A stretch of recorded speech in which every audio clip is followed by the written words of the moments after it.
बहुत ही सुंदर एपिसोड है, वह है जो अपना कुदरत का कानून। हमने पहले परिभाषित किया कि कुदरत, कुदरती रचना और कुदरत का कानून अब हम बता रहे हैं। कुदरत का हमने बताया कि ये सारा ब्रह्मांड, सारा कॉस्मॉस और सारी दुनिया है वह कुदरत है, और वो पंचभूतात्मक है, पृथ्वी जल अग्नि वायु आकाश से बनी हुई है, और इसकी रचना के 6 कॉन्स्टिट्यूएंट्स हमने बताए। अब हम कुदरत के कानून की बात करते हैं। कुदरत का कानून क्या है? As you will sow will you reap. जैसा बोगे वैसा काटोगे, जैसी करनी वैसी भरनी। बोया पेड़ बबूल का, आम कहाँ से पाए। जैसा आप करोगे उस ध्वनि की प्रतिध्वनि आपको मिलेगी। Exactly to the action there is equal and opposite reaction. हर एक्शन का रिएक्शन होता है, और हर घटना का जो है कोई कारण होता है, उस कारण से कार्य होता है। कार्य कारण का सिद्धांत है, ये सार्वभौम सिद्धांत है, ये यूनिवर्सल ट्रुथ है, और ये हर समय पर लागू होता है। तो हमारा कुदरत का कानून भूत भविष्य वर्तमान में लागू होता है। ये सनातन सत्य है। ये हम आपको बताना चाहते हैं कि कई जो है दर्शनों की ये थ्योरी है कि भगवान है वो व्यक्ति के अच्छे डीड्स होते हैं, उसको पारितोषिक देते हैं, अवार्ड देते हैं, और जो उसके बुरे कर्म होते हैं उसका पनिशमेंट देते हैं पुण्य पाप के रूप में। और कुछ ये कहते हैं, जैसे कि हमारी इस्लाम दर्शन है वो ये बताता है कि जब शव को गाड़ दिया जाता, कयामत आती है। जब जो है वो कयामत जब आती है, तब उसके बाद के अंदर जो है अल्लाह उन सब लाशों को उठा के बोलता है और उसका विवरण लेता है। अच्छे कार्य किया है तुम जन्नत में जाओ, बुरे काम किए तुम जन्नम में जाओ। तो हम उससे मिलती जुलती बात बताना चाहते हैं, वो ये है कि ये सारा जो संचालन होता है कुदरत का होता है, वह अपने अपने जो चेतन तत्व है, जो कर्मों का अर्जन करते हैं, उस कर्मों के अनुरूप होता है। तो हम कहना चाहते हैं, को सुख को दुख देत है, और कर्म देत झकझोर, और उर्जत सुरजत आप ही, और ध्वजा पवन के फेर। आपने देखा होगा कि हनुमान जी के मंदिर के ऊपर ध्वजा है, जब तेज वायु का झोंका आता है तो कभी उलट होती है कभी पुलट होती। कौन करवाता है? वह हवा का झोंका करवाता है। इसलिए किसी व्यक्ति को सुख मिलता है, दुख मिलता है, अपने किए हुए कर्मों के अनुरूप ही मिलता है। इस पूरी सृष्टि में अगर हम 33 करोड़ देवी देवताओं को भी मानते हैं, तो ऐसा कोई पावरफुल देवी देवता नहीं है जो कि आपको सुख दे सके, और कोई भी ऐसा पावरफुल जो है वो देवता नहीं है जो आपको दुख दे सकते। आप किए हुए कर्मों का जब उदय भाव आता है, जब प्रारब्ध होता है, उसके अनुरूप ही किए गए डीड्स के अनुरूप ही आपको सुख मिलता है, दुख मिलता है, और वैसी वैसी आपकी अनुभूतियां होती है। पूर्व जन्म के अंदर जो आपने कर्म बीज डाले हैं, जैसे भाव कर्म किए हैं, वो भाव कर्म बीज है, वो इस जन्म के अंदर द्रव्य कर्म बनते हैं, कर्म फल बनता है, और उस कर्म फल से आपको सुख और दुख की अनुभूति होती है। मैं आपको एक सटीक जो है इसका कुदरती कानून का जो एक उदाहरण देना चाहता हूँ। मैं आपको जो है भूत भविष्य और भूत वर्तमान और भविष्य तीनों को जोड़ करके जो है वो बताना चाहता हूँ, क्योंकि तीनों जुड़ते हैं जब होलिस्टिक होता है। देखिए कि वर्तमान समय में मैं सोहन राज हूँ, और पूर्व जन्म के अंदर मैं जो है मोहन राज था, और भविष्य के अंदर यशवंत राज बनूंगा।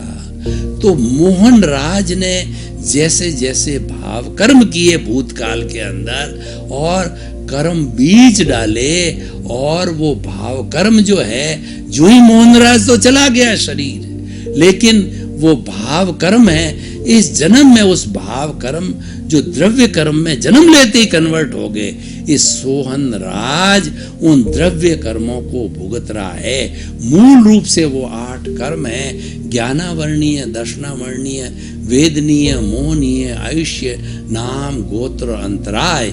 इसमें से 4 ये तो 8 तो मूल कर्म है और इसकी उत्तर प्रकृतियां हैं वो 148 तरह की। इसका क्लासिफिकेशन है, वो लंबा विषय हो जाएगा, मैं उसमें नहीं जाना चाहता। तो 8 मूल कर्म और 148 उत्तर प्रकृतियां, यही व्यक्ति को सुख दुख की अनुभूति कराती है। इसमें 4 तो घाती कर्म है। घाती कर्म का अर्थ होगा वो आत्मा की घात करते हैं, आत्मा का गला घोंटते हैं। कौन से? ज्ञानावर्णीय कर्म, दर्शनावर्णीय कर्म, मोहनीय कर्म और अंतराय कर्म। ये 8 बड़े बड़े पर्दे हैं जो हमारे इस जो है भुवन भास्कर, जो पूर्ण प्रकाशमय हमारा शुद्ध स्वरूप आत्मा प्रभु भगवान जो भीतर विराजमान है, ये 8 कर्मों के कारण ये शरीर मिला है। 8 कर्मों के आवरण के कारण ही सुख दुख की अनुभूति होती है। 8 जब वॉश हो जाते हैं तब ये आत्मा एकदम जो है वो जड़ से मुक्त हो जाती है और वो प्योर होकर के मुक्ति मोक्ष में चली जाती है, वो परमात्मा बन जाती है।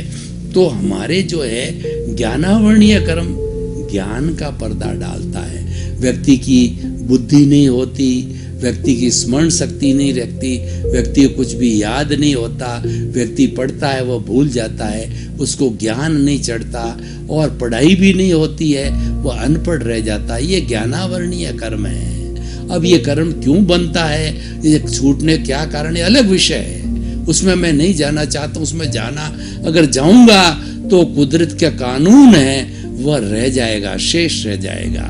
और दूसरा दर्शनावर्णीय, दर्शन का अर्थ होता है श्रद्धा।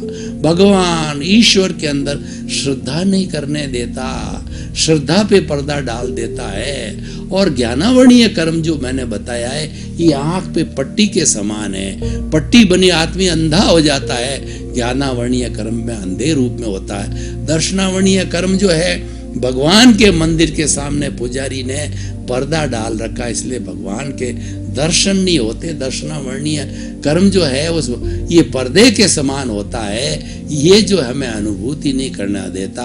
और तीसरा मोहनीय कर्म होते हैं, शराबी की तरह होता है। शराबी होता है, शराब पीने के पान में वो नाली के अंदर पड़ जाता है, रोड पे चला जाता है, कोई उसका पॉकेट मार लेता है, घड़ी मार लेता है और उसको कुछ मालूम नहीं है, वो कोई भी उसको गाड़ी भी कुछ सकती है और घर भी आ जाता है, तो बेभान रहता है, उसको पता नहीं रहता है कि सामने मेरी माँ है कि पत्नी है कि बेटी है। वो अनर्गल बोलता रहता है, किसको क्या बोलना चाहिए नहीं बोलना चाहिए वह भी उसको ध्यान नहीं रहता है। ये सेनापति है, मोहनीय कर्म शराबी की तरह सेनापति है। इसको जीत लिया जाता है तो बाकी के 7 कर्म हल्के हो जाते हैं। और चौथा अंतराय कर्म है। अंतराय का मतलब बाधा। ये जो है एक ट्रेजरर के समान है। ये जो है कैसे कि पुराने जमाने में राजा के जो है वो जो है कोषाध्यक्ष हुआ करते थे। कोषाध्यक्ष नहीं है, राजा ने जो है वह बिल हमारा पास कर दिया। हमारी बैंक को देखिए, कैशियर नहीं है, हमारे पास चेक है, हमारे पास में बैलेंस है, लेकिन पैसा देने वाला नहीं है। ये ऑब्स्टेकल है, ये बाधा है। ये बाधा क्यों आती है? ये बाधा जब टूटती है तब या ज्ञानावर्णीय, दर्शनावर्णीय, मोहनीय टूटता है तो ऑटोमेटिकली बाधा हो जाती है। और ये बाधा जो है टूटती है तो ये भी टूटते हैं, ये सब जुड़े हुए हैं।